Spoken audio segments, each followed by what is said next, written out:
Olá pessoal, tudo bem? Hoje nós vamos corrigir os exercícios do capítulo 15, que tem o tema Como os seres vivos são classificados pela ciência. Então vamos lá para o exercício número 1. Algumas empresas possuem um catálogo de patrimônio, no qual se encontram relacionados seus bens. Geralmente, a organização é feita informando a quantidade de cada um dos tipos relacionados, 100 cadeiras, 60 mesas e etc. A classificação dos seres vivos, porém, vai além da organização pura e simples, pois procura representar um fenômeno ocorrido ao longo da história da vida. Qual é esse fenômeno? É justamente a classificação dos seres vivos, né? Que tem ali a evolução biológica de cada um deles. Então, esse é como se fosse um inventário, né? Feito ali de todos os animais, todas as plantas, fungos, protozoários, ou seja, todos os seres vivos, ok? Questão 2. Existem vários tipos diferentes de laranjas presentes no mercado. Tem a azeda, tem a laranja pera, laranja lima, Bahia, japonesa e etc. Considerando as análises evolutivas, a laranja azeda, que tem o nome científico Citrus aurantium, e é mais próxima da laranja comum, que tem o nome científico Citrus sinensis, ou da laranja japonesa, que tem o nome científico Fortunella margarita. Justifique sua resposta. Então, a laranja azeda, ela é mais próxima evolutivamente de quem? Da laranja comum. Por quê? Porque ambas, pertencem ao mesmo gênero. Vai mudar a espécie aqui, mas o gênero delas são iguais. Então, elas são mais próximas uma da outra porque pertencem ao mesmo gênero. Já essa daqui, tanto o gênero como a espécie é totalmente diferente. Tá? Então, ela vai estar mais próxima de quem? Da laranja comum, porque possui o mesmo gênero. Super desafio. O conceito biológico de espécie mais aceito e mais difundido na biologia foi proposto pelo biólogo alemão Ernst em 1942, no seu livro Sistemática e Origem das Espécies. Segundo esse conceito, aí vem dizendo, as espécies são agrupamentos de populações naturais, intercruzantes, reprodutivamente isoladas de outros grupos semelhantes. Isso quer dizer que serão considerados da mesma espécie indivíduos capazes de cruzarem entre si e deixarem descendentes férteis. Entretanto, esse conceito possui algumas falhas no que diz respeito à reprodução assexuada e aos fósseis. Explique por que o conceito biológico de espécie apresenta falhas quando analisamos tais situações. Quais situações é essa? Reprodução assexuada e em relação aos fósseis. Então, quando a gente fala, de espécies intercruzantes, excluímos alguns seres que reproduzem de forma assexuada, como as bactérias, por exemplo, que fazem ali por bipartição e se reproduzem, se cruzamento. Também não podemos utilizar esse conceito para os fósseis, uma vez que não é possível observar sua reprodução, porque fósseis são indivíduos que já morreram há muito tempo. Então, como é que a gente vai conseguir observar a reprodução de um indivíduo que já está morto há muito tempo, E não se tem ali, às vezes, informações a respeito daquela espécie.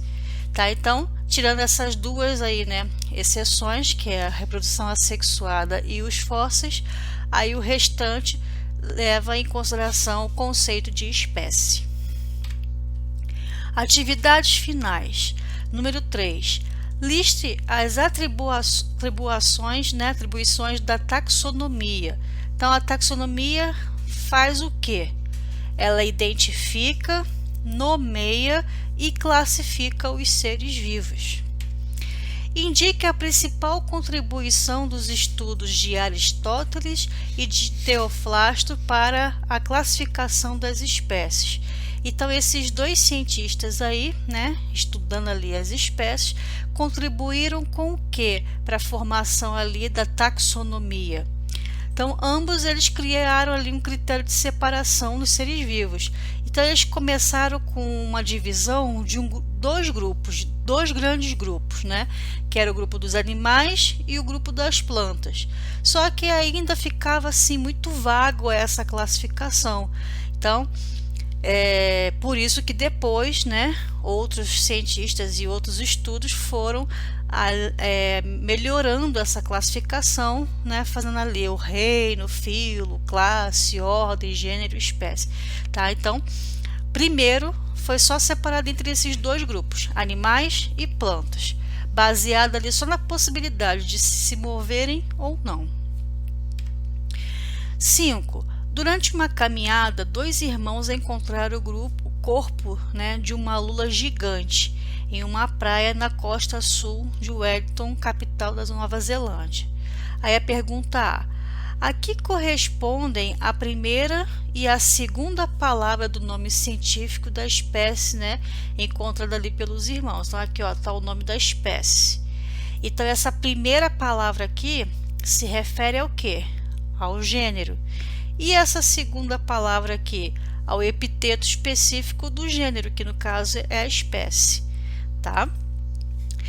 E a letra B, caso seja descoberta por pesquisadores uma lula gigante que apresente pequenas diferenças em relação a essa espécie aqui, qual dos nomes obrigatoriamente deveria ser alterado para que fosse criada uma nova espécie? O primeiro ou o segundo nome? E por quê? Então, se eu vou criar uma nova espécie, eu tenho que mudar o quê? O epiteto específico, né? Porque elas apresentam pequenas diferençazinhas. Então, essa nova espécie pode pertencer ao mesmo gênero, só vai mudar aqui, esse segundo nome, que é o epiteto específico que se relaciona à espécie, tá? Então, ela vai ter o mesmo gênero, só muda o epiteto específico. 6. Defina o conceito biológico de espécie proposto por Ernst em 1942. Então, qual é a definição? O referido conceito, né, define que serão considerados da mesma espécie organismos de um grupo capaz de cruzar entre si e originar descendentes férteis. Porque o que acontece quando eu faço o cruzamento de espécies diferentes? Ou não nasce descendente nenhum, ou o descendente que vai nascer se torna um híbrido, ou seja, ele é estéril, não consegue se reproduzir, tá? Então, para originar descendentes férteis, tem que ser cruzamento entre indivíduos da mesma espécie. Questão 7. A atualização de 2018 na lista vermelha de espécies de aves globalmente ameaçadas de extinção, realizada pela BirdLife Internacional, ou a IUCN, trouxe notícias boas e ruins para o Brasil. Abaixo encontra-se uma listagem de alguns desses animais. Então aqui tem, né, um quadrinho com 5 espécies aqui. Então aqui nós temos aqui do lado o nome científico e aqui o nome popular, ou seja, o nome daquela espécie que ela é conhecida na região. Então, após analisar os dados, responda os itens abaixo. Letra A. Cite o número referente aos animais cuja grafia do nome científico encontra-se correta. Então, eu vou analisar essa parte aqui que fala sobre o nome científico. Qual que é a regrinha para se escrever o nome científico? Primeiro, o gênero tem que estar com a letra inicial maiúscula e a espécie com letra inicial minúscula. Como está digitado, então ele tem que estar em quê? Em negrito ou itálico. Se eu estivesse escrevendo manualmente, né, teria que sublinhar. Então, de acordo com essas regrinhas, qual desses aqui está correto? Vamos analisar cada um? Então, aqui, primeira está maiúscula, que se refere ao gênero, a primeira aqui do segundo nome está minúscula, que se refere à espécie, e está em itálico, então essa daqui está correta. A 2, olha só, tanto o gênero como a espécie está com letra inicial maiúscula, então isso aqui está errado, porque aqui deveria estar o quê? minúsculo.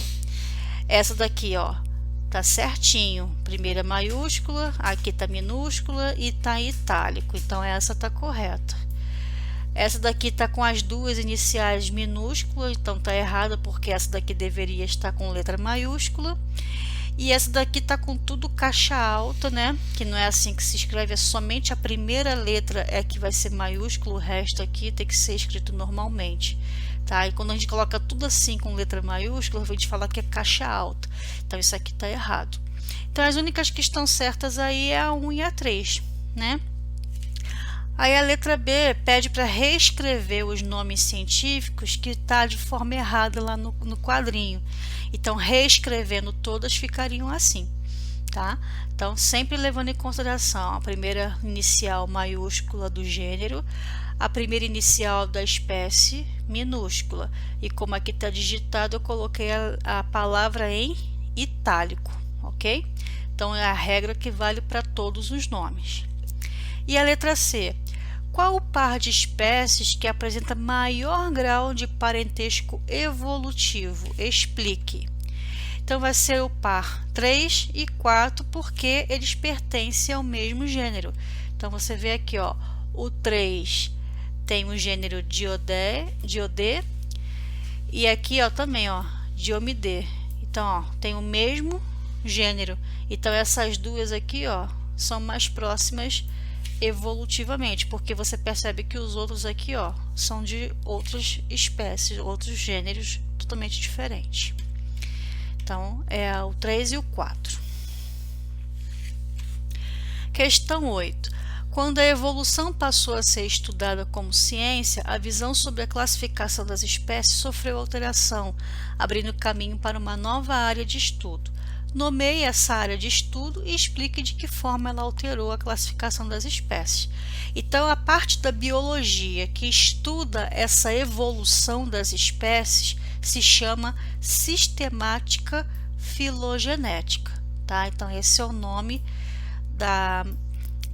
dessa ciência, né, que estuda a evolução das espécies dentro da biologia. E o que ela fez, né? Explique de que forma ela alterou a classificação das espécies. Então, além dela fazer ali um inventário, ou seja, tomar nota mesmo de tudo que existe de espécie catalogada no mundo inteiro, né? Ela também descreveu os seres vivos ali com características morfológicas, anatômicas, fisiológicas e agora inclui também a genética. Por quê? Porque já se sabe, né, já tem conhecimento sobre o DNA. Então, além das classificações ali só por semelhanças anatômicas e morfológicas, agora também acrescenta-se a semelhança do DNA.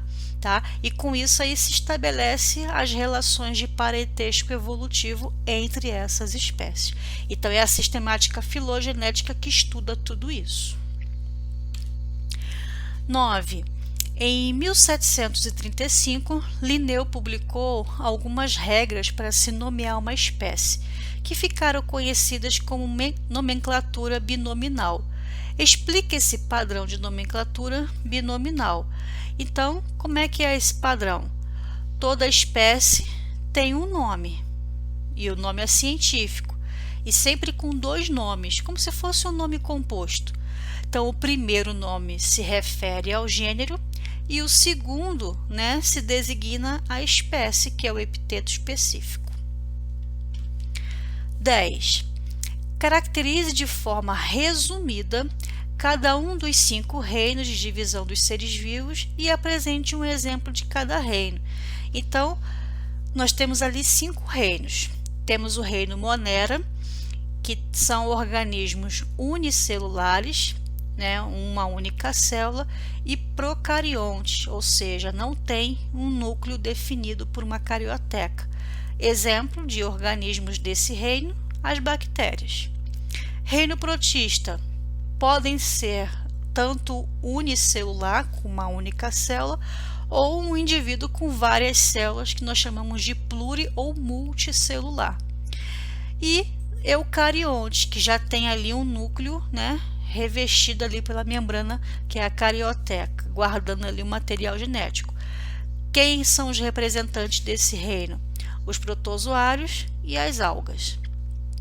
Reino Fungi são eucariontes, podem ser unicelulares ou pluricelulares e são heterotróficos, ou seja, eles precisam se alimentar de algo que já esteja pronto. Exemplo, os fungos.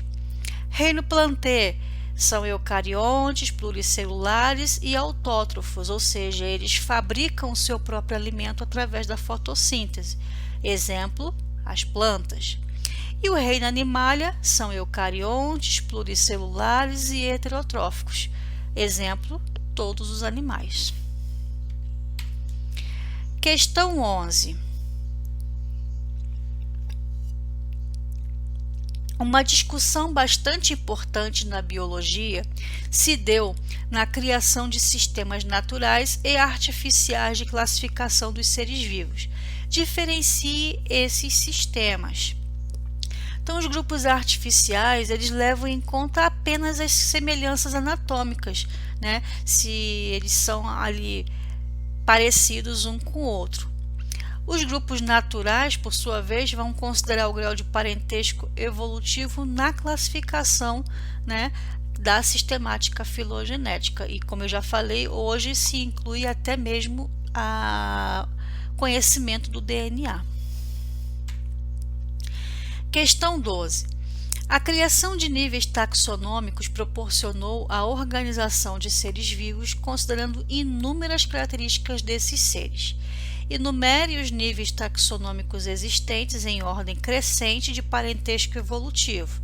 Então, começa lá do maior para o menor. Domínio, reino, filo, classe, ordem, família, gênero e espécie. Tá? Então, essa é a ordem do maior para o menor. E qual é o grupo que reúne organismos semelhantes capazes de produzir descendente fértil? A gente já até falou em questões anteriores aí, né? É a espécie. Então, para se ter descendente fértil, só pode ter cruzamento de indivíduos da mesma espécie. 13. Abaixo seguem os nomes comuns e científicos de alguns répteis brasileiros. Aí tem alguns nomes aí. Quantos gêneros e quantas espécies diferentes aparecem nessa lista? Então, ele quer os diferentes.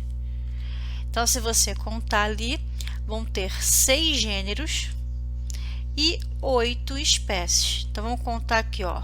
1, 2, 3, aí esse aqui está repetido, 4, está repetido aqui, 5, 6, tá vendo? Então, eu contei aqui 6 gêneros, porque a primeira palavra se refere ao gênero. E agora ele falou que tem 8 espécies. Então, vamos lá, ó. 1, 2, 3, 4, 5, 6, 7, 8. Certinho, né? Então, são 6 gêneros e 8 espécies. Qual é a vantagem da utilização pelos cientistas dos nomes científicos em vez de nome comum para identificar uma espécie? Isso é uma vantagem porque faz uma padronização, ou seja, em qualquer lugar do mundo que você for, o nome daquela espécie sempre será o mesmo, porque ela é escrita em latim. E latim já é uma língua morta que não sofre alteração, por isso, né, foi adotado, né, o latim para a utilização do nome, né, científico das espécies. Então, os nomes científicos são os mesmos em qualquer país, qualquer língua, por serem escritos em latim. Já o nome comum vai variar de região para região, podendo até se referir a mais de uma espécie, né? E também, além disso, os nomes científicos mostram se há um parentesco evolutivo entre 2 seres vivos. Então, esse negócio de nome comum, para você ter uma ideia, aquela raiz, né, que nós nos alimentamos. Tem lugar, por exemplo, no Rio de Janeiro chama de aipim, no Nordeste chama de macaxeira, né? Aqui é mandioca. Então, você vê, ó, aipim, mandioca, macaxeira, 3 nomes comuns para a mesma planta, né? Para a mesma raiz. Então, dependendo da região, vai mudar o nome, já com o nome científico isso não acontece, é sempre o mesmo nome escrito em latim para qualquer lugar do mundo. Se está aqui no Brasil, ou lá no Japão, ou lá na França, é o mesmo nome, tá bom? Questão número 14. No ano de 1879, o zoólogo alemão Ernst publicou em seu livro Evolução do Homem uma árvore filogenética para representar a genealogia evolutiva da espécie humana. Explique o que são árvores filogenéticas e escreva a importância dessas árvores para os estudos da área. Então, a árvore aqui não é uma planta, tá, gente? Árvore filogenética é uma maneira de fazer um desenho ou um esquema representando ali a evolução de algum ser vivo em relação a um ancestral comum, tá? Então, é um esquema que vai ilustrar isso, essas relações evolutivas das espécies e que possam ter um ancestral comum, tá? Então, com isso, eu vou descobrir ali o grau de parentesco evolutivo entre esses seres vivos. 15. O naturalista Linneu foi um grande entusiasta da taxonomia e seus estudos contribuíram muito para a evolução dessa área da ciência. Tal como a maioria dos pesquisadores de sua época, Linneu era criacionista e fixista. O que é isso? Criacionista é aquele que acredita que todos os seres vivos foram criados por Deus. E fixista significa que ele acredita que, além de ter sido criado por Deus, as espécies não sofrem evolução. Então, o esquema A, B e C, que está aqui embaixo, né, desenhado, ilustra diferentes teorias para o surgimento da vida. Neles, as figuras geométricas representam a diversidade de fenótipos de taxo hipotético. O tempo é o mesmo para os três esquemas. Aponte qual deles, aí o A, B ou C, né, representa as ideias defendidas por Linneu e justifique a sua resposta. Então, você tem que encontrar aí nesse desenho qual que está de acordo com ser criacionista e fixista. Então, ali vai ser o quê? O esquema A, né, que é esse daqui, ó, que não sofre alteração, ou seja, todas as espécies foram criadas, né, foram criadas de maneira igual e todas elas continuaram até o dia de hoje sem sofrer evolução, do mesmo jeito como foram criadas por Deus, né, lá no Gênesis, lá no início. Então, o esquema A, que ilustra uma visão criacionista e fixista, uma vez que os táxons analisados foram criados em certo momento e não passaram por processos de evolução. Questão 16. Uma população é um conjunto de indivíduos da mesma espécie que habita uma determinada área, mantendo entre si um fluxo gênico. A partir de que momento duas populações geradas pela fragmentação de uma população ancestral constituirão espécies distintas?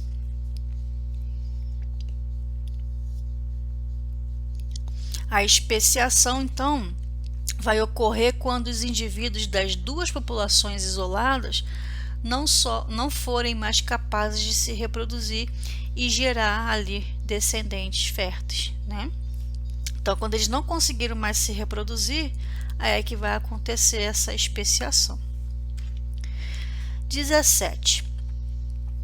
Alunos de uma escola, em visita ao zoológico, deveriam escolher uma das espécies em exposição e pesquisar sobre os seus hábitos, sua alimentação, distribuição e etc. No setor dos macacos, um dos alunos ficou impressionado com a beleza e a agilidade dos macacos pregos. No recinto desses animais havia uma placa com a seguinte identificação: nome vulgar, macaco prego. Ordem, primata. Família, Cebidae. E espécie, Cebus apella. Essa foi a espécie escolhida por esse aluno. Chegando em casa, procurou informações sobre a espécie em um site de busca na internet. o aluno deveria digitar até 2 palavras-chave e iniciar a busca. Que palavras o aluno deve digitar para obter informações apenas sobre a espécie escolhida?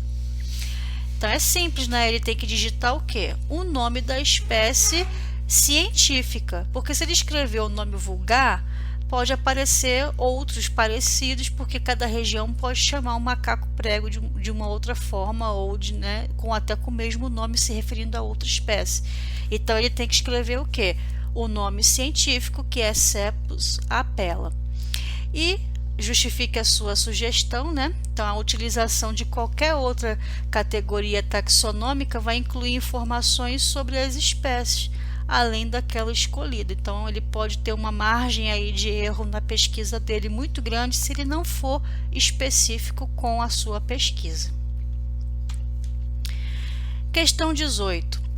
Pesquisas identificaram um potente antibiótico produzido pelo fungo Streptomyces sp, mas que possui elevado custo de comercialização. A partir de sequências genéticas de espécies de Streptomyces relacionadas à produção de antibióticos, foi elaborado o cladograma abaixo. Então aqui tem o cladograma, que é a representação, né, de uma árvore filogenética. Então, quando coloca aí nesse formato aqui, se chama cladograma. Então, com base no cladograma, identifique as 2 outras espécies de fungos que devem ser priorizadas nos estudos para a produção de antibiótico. Então, vai ser essa daqui, ó, a 6 e a 7, porque eles tiveram aqui, ó, o mesmo ancestral comum, tá? E estão próximos evolutivamente. Aponte ainda a vantagem da utilização do cladograma na busca de espécies para a produção do medicamento. Então, a vantagem é evitar a procura do antibiótico em outro número maior de fungos. Então, fica muito solto.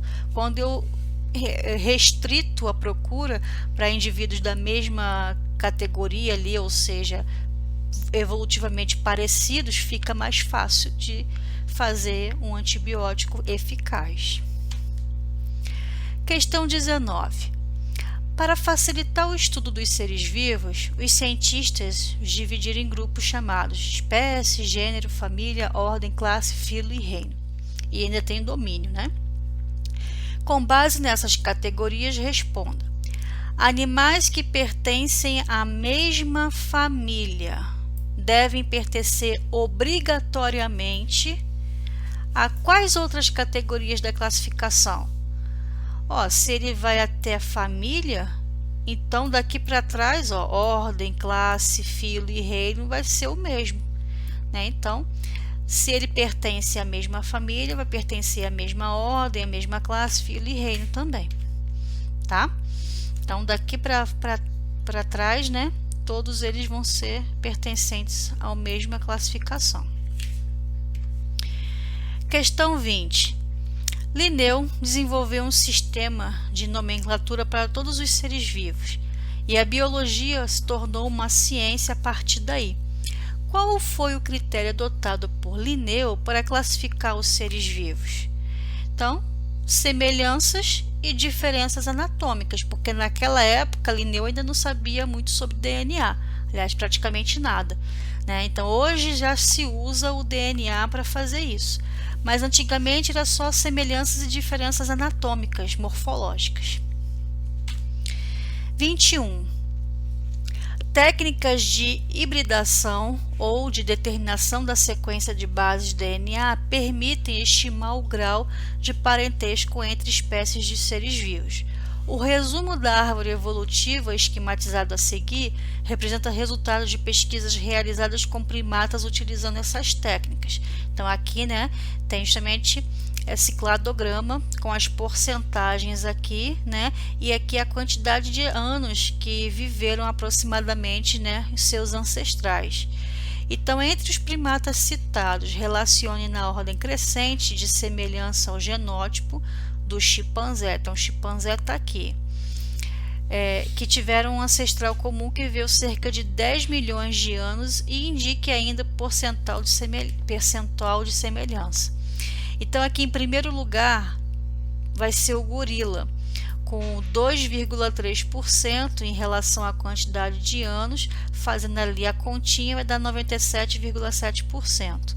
E depois vem aqui o homem, tá?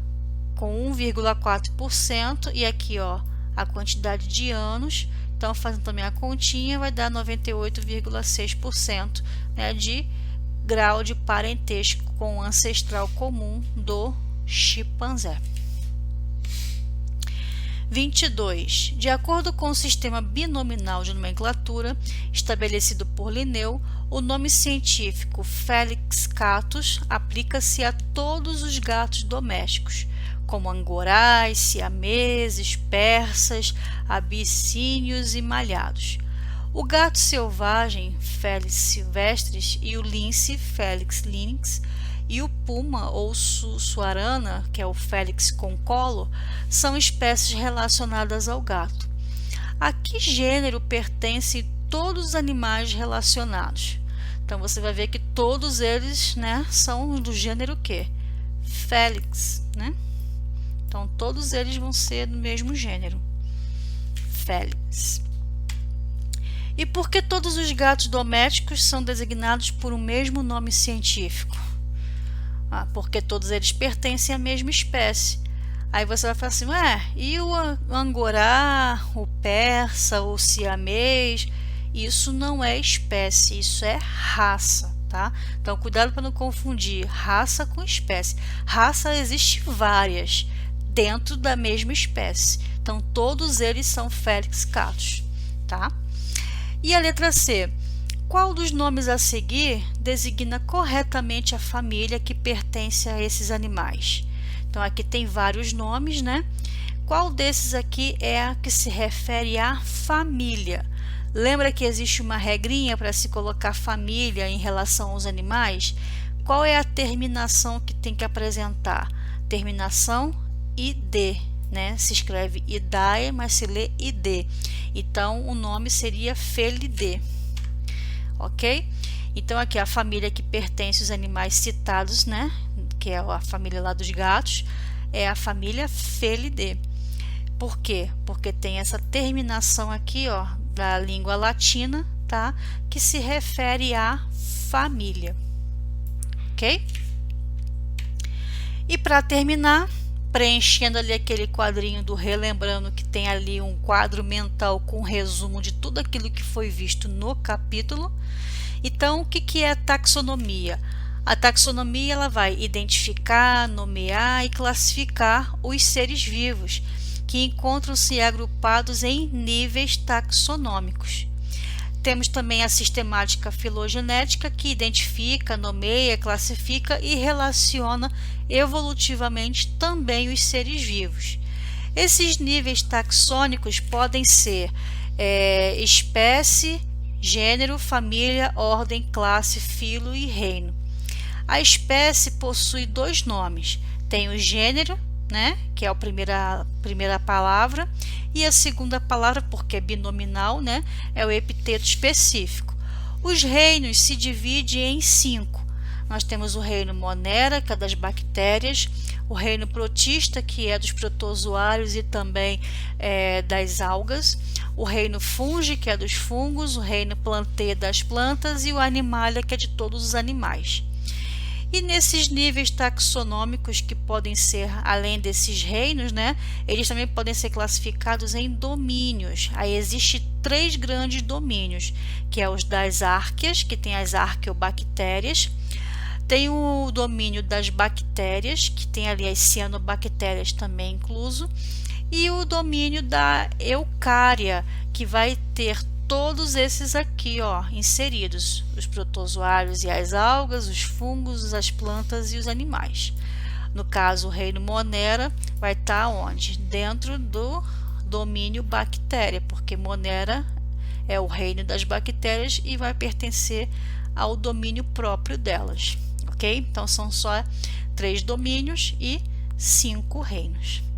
Ok, pessoal? Então ficamos por aqui. Se tiver alguma dúvida, pode me mandar uma mensagem, tá? Não esqueça de ler novamente o texto do livro, né, da apostila, para ficar bem fixada a matéria na memória de vocês. E até o próximo assunto, então. Tchau, tchau.